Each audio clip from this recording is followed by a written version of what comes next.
It's it's all Greek to me.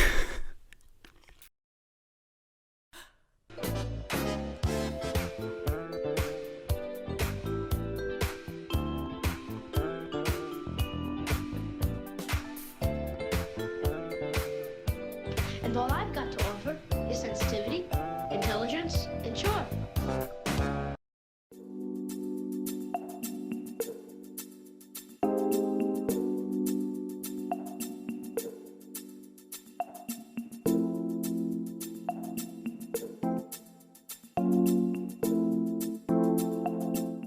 Hades is a roguelike action dungeon crawler video game released in September of 2020, and it's really good. If you're a girl, a gay, or a they, it probably first grabbed your attention right about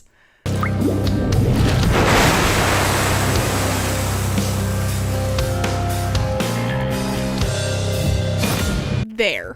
In the game, you play as the precocious son of Hades and Persephone, Zagreus, as he attempts to escape his father's realm to be reunited with his mother, who fled to the mortal world after she assumed that Zagreus died in childbirth. He obviously did not die in childbirth. You are playing as him. Zagreus himself has also been living a life fueled by false narratives, being raised to believe that Darkness herself, Nyx, is his true birth mother. After overhearing a conversation where his true mother's identity is revealed, Zag takes off to go find her, lying to various gods about his goal along the way. So the game basically goes, try to escape, die, get sent back to the House of Hades, try again, etc., etc. Simple enough. Except, not really. The story has a lot more depth than what is originally let on. You learn more about the inner lives of the various servants of the House of Hades and various different gods as you play along, even having the opportunity to get a little spicy with a few of them if you so choose. Let me romance Charon, you absolute cowards. Like I said, the game came out in September of 2020. And while I usually have a tendency to get frustrated and bored with these kinds of games pretty quickly, I still, to this day, cannot put Hades down. So let's talk about why.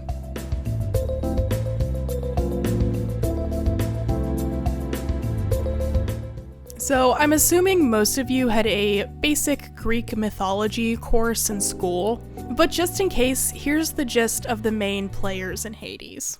There she is. It's got to be her. Then here goes nothing. In the name of Hades, Olympus, I accept this message. Zagreus. I actually had never heard about Zagreus before this game, and I initially thought he was created for the game, but nope. In Greek mythology, like in the game, Zagreus is the son of Hades and Persephone. Unlike in the game, at the time of his birth, he is dismembered by the Titans and then reborn again, which is a much more graphic version of his supposed stillbirth in the game. Some sources seem to conflate Zagreus with Hades, naming him the highest god of the underworld, but that gets confusing. I don't know, the ancient Greeks were wild. Elysium. It isn't for the good, it's for the great. Great kings or killers.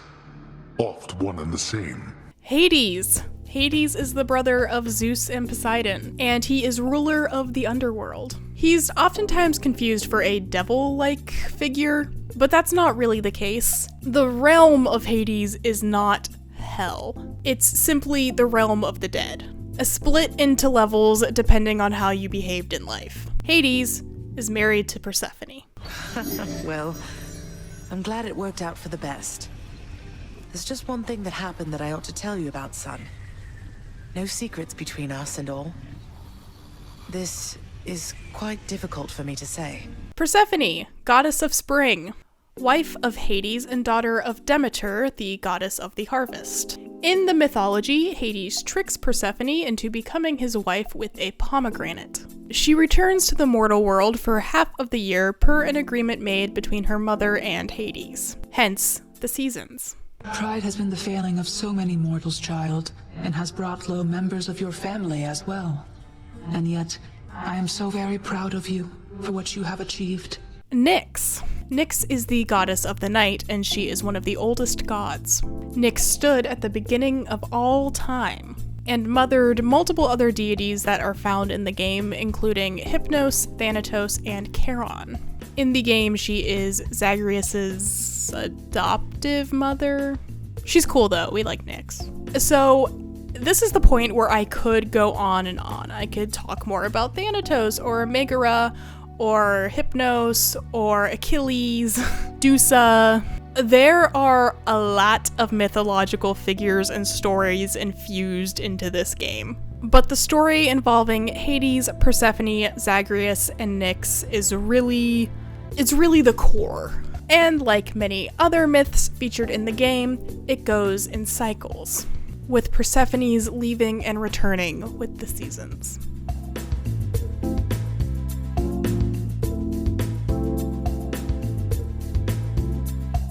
Circle stories.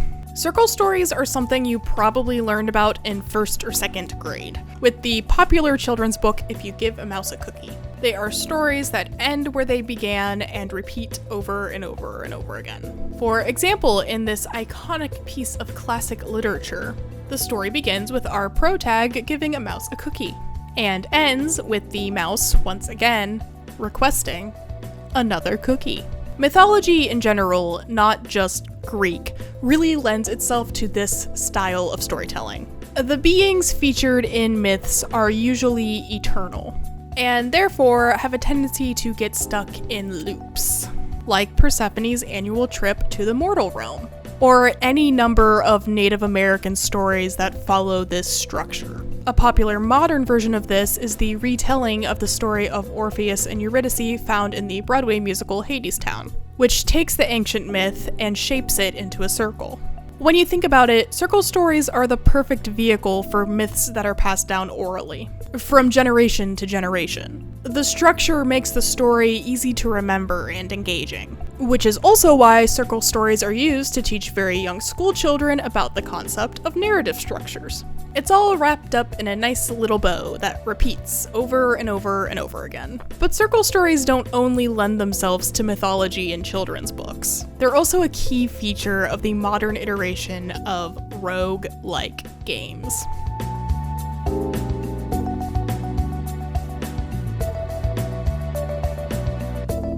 So, what is a roguelike video game? To answer that, let's turn to our trusty old friend Wikipedia. Roguelike, or roguelike, is a subgenre of role-playing video games characterized by a dungeon crawl through procedurally generated levels, turn-based gameplay, grid-based movement, and permanent death of the player character.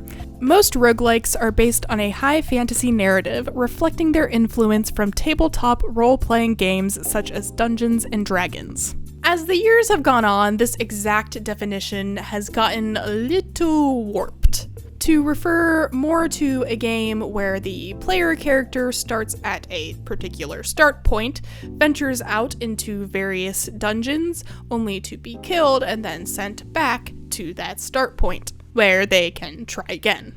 Popular examples of this are The Binding of Isaac, Slay the Spire, and, well, Hades. You can see where the concept of circle stories and repetition really come into play, especially with Hades, which also brings with it the element of Greek mythology. Like I mentioned at the top, I have the tendency to very quickly become bored with roguelike games, but that wasn't the case with Hades.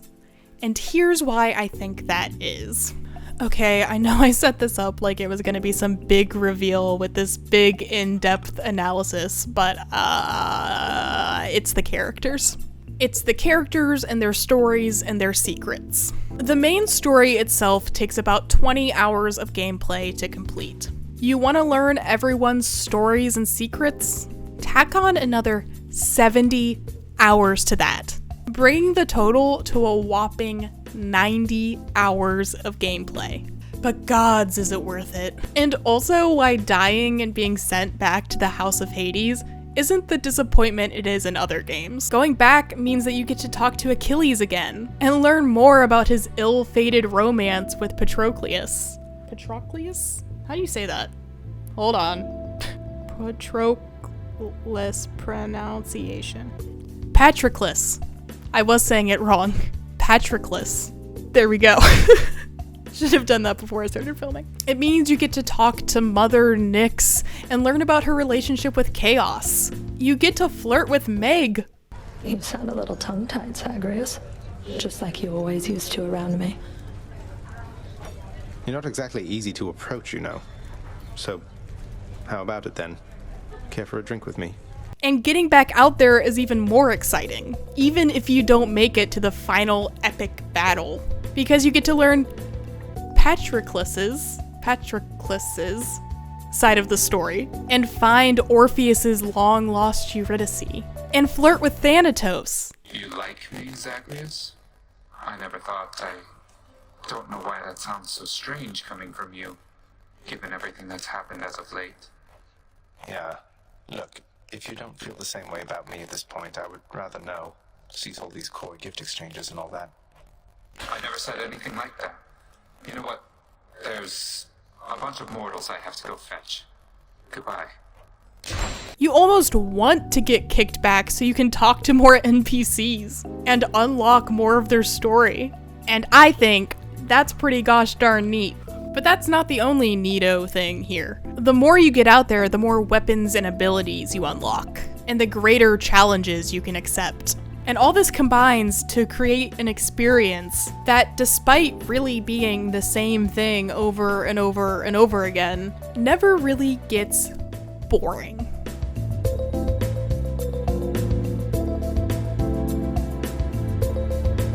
This video was kind of just an excuse to gush about Hades, if I'm being honest. But I hope I've made a compelling case on why Hades is one of the, if not the best, roguelike games to be released in recent years.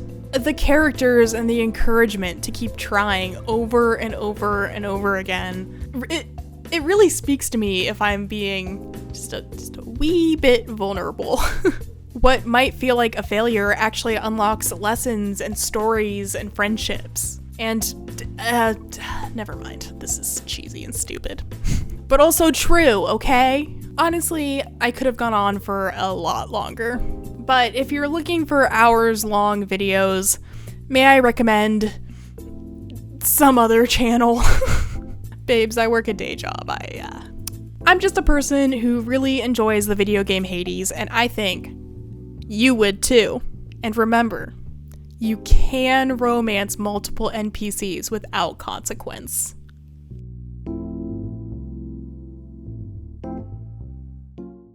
Hey, I hope you liked the video. If you liked the video, why not give it a like or a comment? If you're new around these parts, partner, you could even subscribe, my guy. Or if you really liked the video and would like to support what I have going on here, you can support the channel by becoming a patron or buying some merch. Links to both of those things are in the link tree in the description. Patrons get all kinds of fun perks like Discord access, credit at the end of videos, all that fun stuff. Woo! If you didn't like this video, what's the matter, little buddy? Bad at video games? Bye!